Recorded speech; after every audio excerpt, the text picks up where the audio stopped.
बोलो विष्णु भगवान की जय। बोलो सब देवी देवताओं की जय। रमा एकादशी।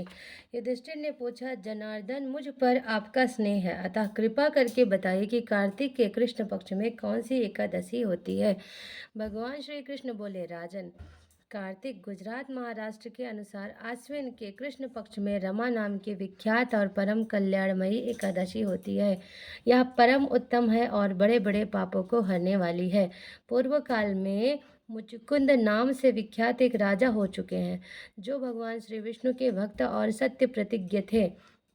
अपने राज्य पर निष्कंटक शासन करने वाले उन राजा के यहाँ नदियों में श्रेष्ठ चंद्रभागा कन्या के रूप में उत्पन्न हुई। राजा ने चंद्रसेन कुमार शोभन के साथ उनका विवाह कर दिया।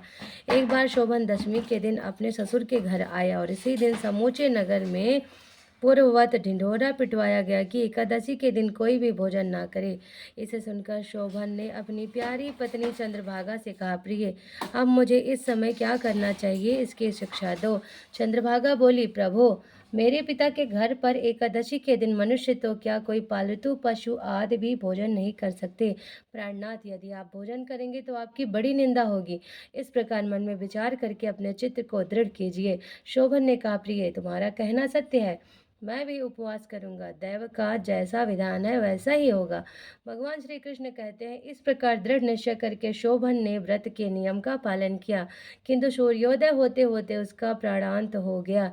राजा मुचुकुंद ने शोभन का राजोचित दाह संस्कार कराया। चंद्रभाग भागा भी पति का पारलौकिक कर्म करके पिता के ही घर पर रहने लगी। नृपश्रेष्ठ, उधर शोभन इस व्रत के प्रभाव से मंदराचल के शिखर पर बसे हुए परम रमणीय देवपुर को प्राप्त हुए। वहां शोभन द्वितीय कुमार की भांति शोभा पाने लगे। एक बार राजा मुचुकुंद के नगरवासी विख्यात ब्राह्मण सोम शर्मा तीर्थ यात्रा के प्रसंग से घूमते हुए मंदराचल पर्वत पर गए, जहाँ उन्हें शोभन दिखाई दिए। राजा के दामाद को पहचान कर वह उनके समीप गए। शोभन भी उस समय द्विज श्रेष्ठ सोम शर्मा को आया हुआ देखकर शीघ्र ही आसन से उठ खड़े हुए और उन्हें प्रणाम किया। फिर क्रमशः अपने ससुर राजा मुचुकुंद, प्रिय पत्नी चंद्रभागा तथा समस्त नगर का कुशल क्षेम पूछा। सोम शर्मा ने कहा, राजन, वहाँ सब कुशल है। आश्चर्य है, ऐसा सुंदर और विचित्र नगर तो कहीं किसी ने भी नहीं देखा होगा। बताओ तो सही, आपको इस नगर की प्राप्ति कैसे हुई। शोभन बोले, द्विजेंद्र, कार्तिक के कृष्ण पक्ष में जो रमा नाम की एकादशी होती है, उसी का व्रत करने से मुझे ऐसे नगर की प्राप्ति हुई है। ब्राह्मण, मैंने श्रद्धाहीन होकर इस उत्तम व्रत का अनुष्ठान किया था, इसलिए मैं ऐसा मानता हूँ कि यह नगर अस्थायी नहीं है। आप मुचुकुंद की आरा आप मुचुकुंद की सुंदरी कन्या चंद्रभागा से यह सारा वृत्तांत कहिएगा। शोभन की बात सुनकर ब्राह्मण मुचुकुंदपुर में गए और वहां चंद्रभागा के सामने उन्होंने सारा वृत्तांत कह सुनाया। सोम शर्मा बोले, शुभे, मैंने तुम्हारे पति को प्रत्यक्ष देखा। इंद्रपुरी के समान उनके द्वीर द्वर्ष नगर का भी अवलोकन किया, किंतु वह नगर अस्थिर है। तुम उसको स्थिर बनाओ। चंद्रभागा ने कहा, महर्षि, ब्रह्मर्षि, मेरे मन में पति के दर्शन की लालसा लगी हुई है। आप मुझे वहां ले चलिए। मैं अपने व्रत के पुण्य से उस नगर को स्थिर बनाऊंगी।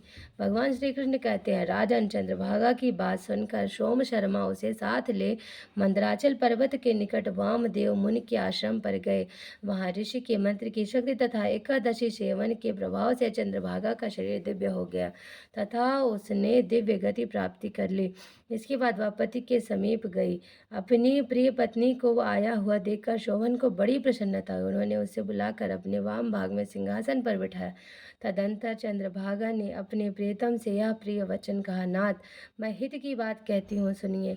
जब मैं 8 वर्ष से अधिक उम्र की हो गई, तब से लेकर आज तक मेरे द्वारा किए गए एकादशी व्रत से जो पुण्य संचित हुआ है, उसके प्रभाव से यह नगर कल्प के अंत तक स्थिर रहेगा तथा सब प्रकार से मनोवांछित वैभव से समृद्धिशाली रहेगा। नृपश्रेष्ठ, इस प्रकार रमा व्रत के प्रभाव से चंद्रभागा दिव्य भोग, दिव्य रूप और दिव्य आभरणों से विभूषित हो अपने पति के साथ मंदराचल के शिखर पर विहार करती है।